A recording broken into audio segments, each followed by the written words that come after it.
ಬಹುಶಃ ಇಂಥದ್ದು ಭಾಳ ವಿರಳ. ಇಂತಹ ಸನ್ನಿವೇಶಗಳು ಬಂದಾಗ ಸದನವನ್ನು ಮುಂದೂಡ್ತಕ್ಕಂಥದ್ದು ಭಾಳ ವಿರಳ. I think probably second time R third time in the entire history of the house ಆಗಿರ್ಬೋದು ಅಂತ ಅಂದ್ಕೊಳ್ತೇನೆ. ಹಾಗಾಗಿ ತಾವು ತಮ್ಮ ಕಚೇರಿಯಲ್ಲಿ ಮುಖ್ಯಮಂತ್ರಿಗಳನ್ನು ಮತ್ತು ಎಲ್ಲರನ್ನೂ ಕೂಡ ವಿರೋಧ ಪಕ್ಷದ ನಾಯಕರನ್ನ ಎಲ್ಲರನ್ನೂ ಕೂಡ ಮಾತಾಡಿ ಮುಖ್ಯಮಂತ್ರಿಗಳು ನಮ್ಮ ಚೀಫ್ ಸೆಕ್ರೆಟರಿ ಅವ್ರನ್ನೂ ಕೂಡ ಕರೆಸಿ ಕಾರ್ಯದರ್ಶಿಗಳಿಗೆ ಎಲ್ರಿಗೂ ಕೂಡ ಸೂಚನೆಯನ್ನು ಕೊಡಬೇಕು, ಅವರಿಗೆಲ್ಲ ನೋಟಿಸ್ ಕೊಡಿ.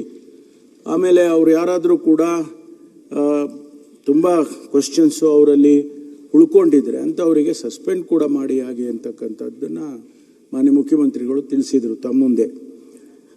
ಇವತ್ತು ಸರ್ಕಾರ ಈಗಾಗಲೇ ಅದಕ್ಕೆ ಭಾಳ ಗಂಭೀರವಾಗಿ ತೆಗೆದುಕೊಂಡಿದೆ. ಯಾಕೆಂದರೆ ತಾವು ಆ ಪೀಠದಿಂದ ಆ ಮಾತು ಹೇಳಿದ ಮೇಲೆ ಇದನ್ನು ಸರ್ಕಾರ ಸ್ವಾಭಾವಿಕವಾಗಿ ಗಂಭೀರವಾಗಿ ತಗೊಳ್ಳೇಬೇಕಾಗ್ತದೆ. ಹಾಗಾಗಿ ಮುಖ್ಯಮಂತ್ರಿಗಳು ಕೂಡ ಸೂಚನೆಯನ್ನು ಕೊಟ್ಟಿದ್ದಾರೆ. ಒಂದು ವೇಳೆ ಯಾವುದೇ ಇಲಾಖೆಯ ಕಾರ್ಯದರ್ಶಿಗಳು ತಾವು ಅದನ್ನು ರಿವ್ಯೂ ಮಾಡಿದ್ರಿ, ಕಂದಾಯ ಇಲಾಖೆಯಲ್ಲಿ 90 ಪ್ರಶ್ನೆಗಳಿಗೆ ಕೇವಲ 20 ಪ್ರಶ್ನೆಗಳು, 91ಕ್ಕೆ 20 ಪ್ರಶ್ನೆಗಳಿಗೆ ಉತ್ತರ ಮಾತ್ರ ಬಂದಿದೆ ಅನ್ನುವಂಥದ್ದು. ಹಾಗೆ ಬೇರೆ ಬೇರೆ ಇಲಾಖೆಯಲ್ಲೂ ಅದೇ ರೀತಿ ಆಗಿದೆ ಅಂತ.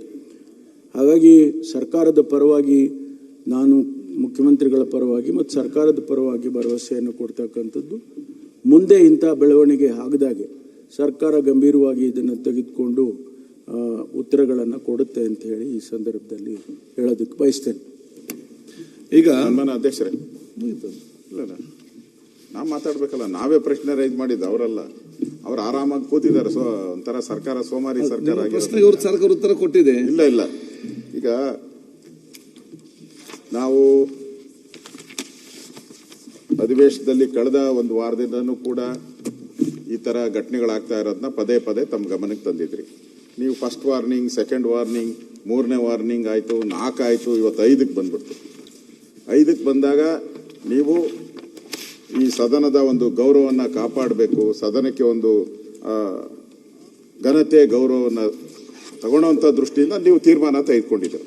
ನಿಮ್ಮ ತೀರ್ಮಾನಕ್ಕೆ ನಮ್ಮ ಪೂರ್ತಿ ಸ್ವಾಗತ ಮಾಡ್ತಾರೆ. ಯಾಕಂದರೆ ಆ ಸ್ಥಾನದಲ್ಲಿ ಯಾರು ಕೂತ್ಕೊಂತಾರೆ ಅನ್ನೋದು ಇಂಪಾರ್ಟೆಂಟ್ ಅಲ್ಲ, ಯಾವ ರೀತಿ ತೀರ್ಮಾನ ತೆಗೆದುಕೊಳ್ತಾರೆ ಅನ್ನೋದು ಇಂಪಾರ್ಟೆಂಟು. ಈಗ ಅಧಿಕಾರಿಗಳು ತಾವು ನೋಡಿದ್ದೀರ, ಕೆಲವರು ಬರದೇ ಇಲ್ಲ ಅಧಿಕಾರಿಗಳು. ಇವಾಗ ಪ್ರಶ್ನೆಗಳು ಕೃಷ್ಣ ಬೈರೇಗೌಡರು ಇದ್ದಾರಲ್ಲಿ, ಇದ್ದಾಗ CM ಅವ್ರನ್ನ ಕೃಷ್ಣ ಬೈರೇಗೌಡರನ್ನ ಕರೀರಿ ಅಂತಲೂ ಹೇಳಿದ್ರು. ಅವರ ಇಲಾಖೆಯಲ್ಲೂ ಕೂಡ 90ಕ್ಕೆ 20 ಬಂದಿದೆ. ಆಮೇಲೆ ವಸತಿ ಇಲಾಖೆಯಲ್ಲೂ ಕೂಡ 40 ಏನೋ 2, 3, 4 ಬಂದಿದೆ. ಅಲ್ಲೂ ಕೂಡ 31ಕ್ಕೆ 4 ಬಂದಿದೆ. ಅಂದರೆ ಯಾರು ಸೀರಿಯಸ್ ಆಗಿ ತಗೊಂತಾನೆ ಇಲ್ಲ ಅಧಿಕಾರಿಗಳು, ಒಬ್ಬರು ಸೀರಿಯಸ್ನೆಸ್ ಇಲ್ಲ ಅವ್ರಿಗೆ. ನೀವು ಹಿಂಗೆ ಹೇಳ್ತಾ ಈಗ 4-5 ಸರಿ ಆಯಿತು, ನೀವು ಆ ಸ್ಥಾನದಲ್ಲಿ ಕೂತ್ಕೊಂಡು ಹೇಳಿದ ಮೇಲೂ ಕೂಡ ಚೀಫ್ ಸೆಕ್ರೆಟರಿ ಅವರು ರಿವ್ಯೂ ಅಸೆಂಬ್ಲಿ ನಡೆಯೋಕೆ ಮುಂಚೆ ಅವರು ಒಂದು ಸಭೆ ಕರಿಬೇಕು, ಮಧ್ಯೆ ಒಂದು ಸರಿ ರಿವ್ಯೂ ಮಾಡಬೇಕು. ಏನೂ ಇಲ್ಲ, ಚೀಫ್ ಸೆಕ್ರೆಟರಿ ಅವರು ಕೈ ಚೆಲ್ಬಿಟ್ಟು ಕೂತವ್ರೆ. ಅವ್ರನ್ನ ಇವತ್ತು ಕೇಳಿದಾಗ ಅವ್ರೇನು ಹೇಳಿದ್ರು, ನನಗೆ ಈ ಕ್ವಶನ್ಸ್ ಎಷ್ಟು ಬರುತ್ತೆ ಏನು ಬರುತ್ತೆ ಅಂತ ಗೊತ್ತಿಲ್ಲ ಅಂದರು. ಅಂದರೆ ನಾವು ಸದನ ಹೇಗೆ ನಡೆಸಬೇಕು, ಇಲ್ಲಿ ಪ್ರತಿಯೊಬ್ಬ ನಮ್ಮ ಗೌರವಾನ್ವಿತ ಎಲ್ಲ ಸದಸ್ಯರು ನಾವೇನೋ ಒಂದು ಕ್ವಶನ್ ಹಾಕಿರ್ತೀರಿ, ನಮ್ಗೇನೋ ಉತ್ತರ ಬರುತ್ತೆ, ಆ ಉತ್ತರ ತಗೊಂಡೋಗಿ ನಮ್ಮ ಕ್ಷೇತ್ರದಲ್ಲಿ ನಾವು ತೋರಿಸ್ಬೋದು. ಒಂದು ಗೌರವ, ಏನಕ್ಕೆ ಹೋಗಿದ್ದಪ್ಪ ನೀನು ಅಲ್ಲಿ ಕಡ್ದು ಕಟ್ಟಾಕ್ ಹಾಕಿ ಅಂತ ಹೇಳಿದ್ರೆ ನೋಡಪ್ಪ ಇದೆಲ್ಲ ಅಂತ ಹೇಳ್ಬೋದು. ಇಲ್ಲಿ ಬಂದು ಏನು ಇಲ್ಲ, ಕಡ್ದು ಇಲ್ಲ, ಕಟ್ಟೆ ಏನು ಇಲ್ಲ ಅಂತ ಹೋದ್ರೆ ಎಲ್ಲ ಗೌರವಾನ್ವಿತ ಸದಸ್ಯರಿಗೂ ಒಂಥರ ಅವಮಾನ ಆಗ್ತದೆ, ಯಾರೇ ಇರ್ಬೋದು. ಆದರೆ ನೀವಿವತ್ತು ನಡ್ಕೊಂಡಂಥ ನಡವಳಿಕೆ ಏನಿದೆ ಅದು ಜನ ಮೆಚ್ಚುವಂಥ ನಡವಳಿಕೆಯನ್ನು ನಡ್ಕೊಂಡಿದ್ದೀರಾ, ನಾನು ಅಭಿನಂದನೆ ಸಲ್ಲಿಸ್ತೀನಿ. ಆದರೆ ಅಧಿಕಾರಿಗಳಿಗೆ ನಮ್ಮ ಗೌರವಾನ್ವಿತ ಹೋಮ್ ಮಿನಿಸ್ಟರ್ ಹೇಳಿದ್ರು, ಒಂದು 2-3 ಸಸ್ಪೆಂಡ್ ಮಾಡ್ತೀನಿ ಅಂತ.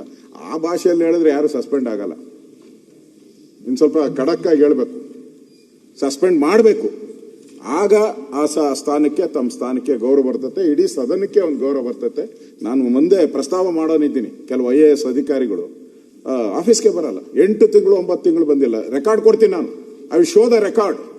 8 ತಿಂಗಳು ಆಫೀಸ್ಗೆ ಬಂದಿಲ್ಲ, 9 ತಿಂಗಳು ಆಫೀಸ್ಗೆ ಬಂದಿಲ್ಲ. ಗಾಲ್ಫ್ ಆಡೋಕ್ಕೆ ಟೈಮ್ ಇರ್ತತೆ, ಬೇರೆದಕ್ಕೆ ಟೈಮ್ ಇರ್ತತೆ, ಇಲ್ಲಿ ಬಂದು ಸದನಕ್ಕೆ ಉತ್ತರ ಕೊಡೋಕ್ಕಾಗಲ್ಲ ಅಂದರೆ ಏನಕ್ಕಿರ್ಬೇಕು ನೀವೆಲ್ಲ? ಸಂಬಳ ಕೊಡಲ್ವಾ ನಿಮಗೆ? IAS ಅಂದ್ರೆ ಏನು? ಸುರೇಶ್ ಕುಮಾರ್ ಹೇಳಿದ್ರು, ಏನೋ ಐ ಆಮ್ ಸಾರಿ ಅಂತೆ.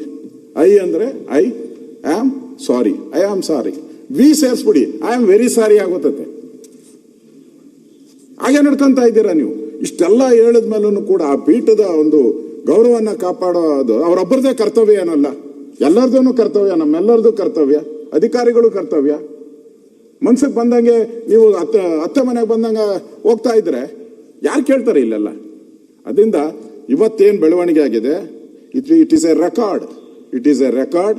ಅಷ್ಟು ಬುದ್ಧಿ ಕಲ್ತಿಲ್ಲ ಅಂದ್ರೆ ಪರಮೇಶ್ವರ್ ಅವರು ಹೇಳಿದಾರೆ ಸಸ್ಪೆಂಡ್ ಮಾಡ್ತೀನಿ ಮೂರನೇ ಜನನ ಅಂತ ಆಗ್ಬೇಕು.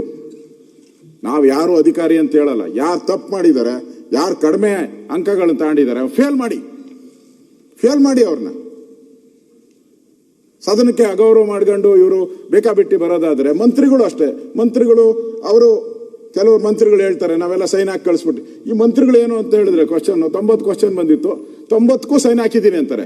90ಕ್ಕೂ ಸೈನ್ ಹಾಕಿದ್ರೆ ಅವರೆಲ್ಲ ಬರೆದಿರ್ತಾರೆ 90ರಲ್ಲಿ 70-80 ಉತ್ತರ ಮುಂದಕ್ಕೆ ತಳ್ಳಲಾಗಿದೆ ಅಂತ, ಅದಕ್ಕೂ ಸೈನ್ ಹೊಡೆದಿರ್ತಾರೆ ಮಂತ್ರಿಗಳಿಗೂ ಜವಾಬ್ದಾರಿಯನ್ನ ಫಿಕ್ಸ್ ಮಾಡ್ಬೇಕು ನೀವು.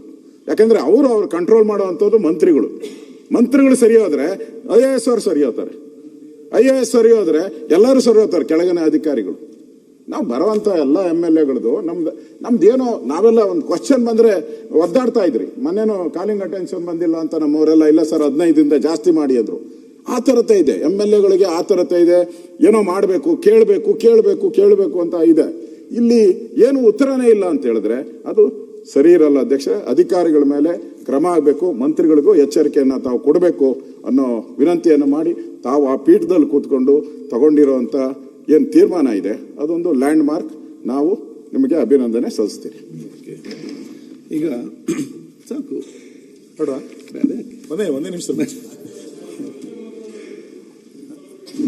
ಅಲ್ಲ ಮನೆ ಅಧ್ಯಕ್ಷರೇ, ಅದನ್ನೇ ಒಂದೇ ನಿಮಿಷ. ಪ್ರಶ್ನೆಗಳಿಗೆ ಉತ್ತರ ಬರಲಿಲ್ಲ ಅನ್ನುವ ಕಾರಣಕ್ಕೆ ನೀವಿವತ್ತು ಸರ್ಕಾರಕ್ಕೆ ಬೇಸರವನ್ನು ವ್ಯಕ್ತಪಡಿಸಿ ಮುಂದೂಡಿರುವಂಥದ್ದು ಬಹುಶಃ ಕರ್ನಾಟಕದ ವಿಧಾನಮಂಡಲದಲ್ಲಿ ಮೊದಲನೇ ಬಾರಿಗಿದೆ. ಇಲ್ಲಿಯ ತನಕ ಈ ರೀತಿ ಪೀಠ ನಡ್ಕೊಂಡಂತ ಉದಾಹರಣೆ ನನಗಂತೂ ಕೂಡ ಗೊತ್ತಿಲ್ಲ. ಹಿಂದೆ ರಮೇಶ್ ಕುಮಾರ್ ಅವರು ಬೇರೆ ಯಾವುದೋ ಒಂದು ವಿಷಯಕ್ಕೆ ಸಂಬಂಧಪಟ್ಟಂತೆ ಪೀಠವನ್ನ ಬಿಟ್ಟು ಸ್ವಲ್ಪ ಬೇಸರ ಮಾಡಿಕೊಂಡಿದ್ದು ನಂಗೆ ಗೊತ್ತು. ಪ್ರಶ್ನೆಗೆ ಉತ್ತರ ಬರಲಿಲ್ಲ, ಸರ್ಕಾರದ ಉತ್ತರ ಬರುವ ತನಕ ನಾನು ಸದನ ನಡೆಸೋದಿಲ್ಲ ಅಂತ ಹೇಳಿ ನೀವು ಈ ರೀತಿ ಸರ್ಕಾರಕ್ಕೆ ಒಂದು ಎಚ್ಚರಿಕೆಯನ್ನು ಕೊಡೋದ್ರ ಮುಖಾಂತರ ಸದನದ ಗೌರವವನ್ನು ಕಾಪಾಡಿದಿರಿ ಅಂತ ನಾನು ನಿಮಗೆ ಅಭಿನಂದನೆಗಳನ್ನು ಸಲ್ಲಿಸ್ತೇನೆ. ಮಾನ್ಯ ಅಧ್ಯಕ್ಷರೇ, ಮಾನ್ಯ ವಿರೋಧ ಪಕ್ಷದ ನಾಯಕರು ಹೇಳಿದ್ರು, ಮಾನ್ಯ ಗೃಹ ಸಚಿವರು ಕೂಡ ಹೇಳಿದರು, ಅಧಿಕಾರಿಗಳ ಸಸ್ಪೆಂಡ್ ಮಾಡ್ತೇವೆ, ನೋಟಿಸ್ ಕೊಡ್ತೇವೆ, ಇದೆಲ್ಲದೂ ಕೂಡ ಒಂದು ಭಾಗ. ಈ ಹಿಂದೆ ರಾಜ್ಯಪಾಲರ ಭಾಷಣದ ಸಂದರ್ಭದಲ್ಲೂ ಕೂಡ ಮುಖ್ಯಮಂತ್ರಿಗಳು ಸ್ವತಃ ಮಂತ್ರಿಗಳಿಗೆ ಒಂದು ಪತ್ರ ಬರೆದಿದ್ರು. ಸದನ ನಡೆಯುವ ಸಂದರ್ಭದಲ್ಲಿ ಎಲ್ಲ ಸಚಿವರುಗಳು ಸದನದಲ್ಲಿ ಹಾಜರಿರಬೇಕು, ಬೇರೆ ಯಾವುದೇ ಕಾರ್ಯಕ್ರಮ ಇಟ್ಕೋಬೇಡಿ ಅಂತೇಳಿ ಸ್ವತಃ ಮುಖ್ಯಮಂತ್ರಿಗಳೇ ಪತ್ರ ಬರೆದಿದ್ರು. ಮುಖ್ಯಮಂತ್ರಿಗಳ ಪತ್ರ ಬರೆದಿದ್ರು ಕೂಡ ನಂತರ ಹೇಗೆ ನಡೀತು ಅನ್ನುವಂಥದ್ದು ನಾವು ನೋಡಿದ್ದೇವೆ, ನೀವು ನೋಡಿದೀವಿ. ನಿನ್ನೆ ನೀವು ಸದನದ ಪೀಠದಲ್ಲಿ ಕೂತ್ಕೊಂಡು ನನ್ನ ನಮ್ರತೆಯ ದುರುಪಯೋಗವನ್ನು ಮಾಡ್ಕೋಬೇಡಿ ಅಂತನೂ ಕೂಡ ಸೂಕ್ಷ್ಮವಾಗಿ ಹೇಳಿದ್ರಿ. ಇಷ್ಟೆಲ್ಲ ಆದಾಗ್ಲೂ ಕೂಡ ಅಧಿಕಾರಿ ವರ್ಗವೂ ಕೂಡ ಎಚ್ಚೆತ್ತುಕೊಳ್ಳೋದಿಲ್ಲ, ಸರ್ಕಾರನೂ ಗಂಭೀರ ತೆಗೆದುಕೊಳ್ಳೋದಿಲ್ಲ ಅಂತಂದಾಗ ಸದಸ್ಯರು ಬಹಳ ನೋವಾಗುತ್ತೆ ಅನ್ನುವಂಥದ್ದನ್ನು ಕೂಡ ನೀವತ್ತು ಪುನರುಚ್ಚರಿಸಿದ್ರಿ. ನನ್ನ ವಿನಂತಿ ಏನು ಅಂತ ಕೇಳಿದ್ರೆ, ಸರ್ಕಾರಕ್ಕೆ ಗಂಭೀರತೆ ಇಲ್ಲದಿರ್ಬೋದು, ಅಧಿಕಾರಿ ವರ್ಗ ಅಸಹಾಯಕರಾಗಿರ್ಬೋದು, ಸದನ ಅಸಹಾಯಕರಾಗ್ಲಿಕ್ಕೆ ನೀವು ಬಿಡಬಾರದು. ಇವತ್ತು ಸರಿಯಾದಂತ ನಿರ್ಧಾರ ತೆಗೆದುಕೊಂಡಿದ್ದೀರಿ. ಸದನ ಅಸಹಾಯಕರಾಗಬಾರದು ಅನ್ನುವ ಕಾರಣಕ್ಕೆ ಎಚ್ಚರಿಕೆಯನ್ನು ಕೊಟ್ಟಿದ್ದೀರಿ. ಇವತ್ತಿನ ಈ ನಿರ್ಧಾರ ಒಂದು ಸಂವೇದನೆ ಇರುವಂತ ಸರ್ಕಾರ ಆಗಿದ್ರೆ ಎಚ್ಚೆತ್ತುಕೊಳ್ಬೇಕು. ಇವರು ಅಧಿಕಾರಿ ವರ್ಗವು ಕೂಡ ಎಚ್ಚೆತ್ತುಕೊಳ್ಬೇಕು. ಹಾಗಾಗಿ ನೀವು ತೆಗೆದುಕೊಂಡಂತ ನಿರ್ಧಾರ ಏನಿದೆ ಇದಕ್ಕೆ ಖಂಡಿತ ಇಡೀ ಸದನ ಮೆಚ್ಚುಗೆಯನ್ನು ವ್ಯಕ್ತಪಡಿಸುತ್ತೆ ಅಂತ ನಾನು ಅನ್ಕೊಳ್ತೇನೆ. ಈಗ ಮಾನ್ಯ ಸಭಾ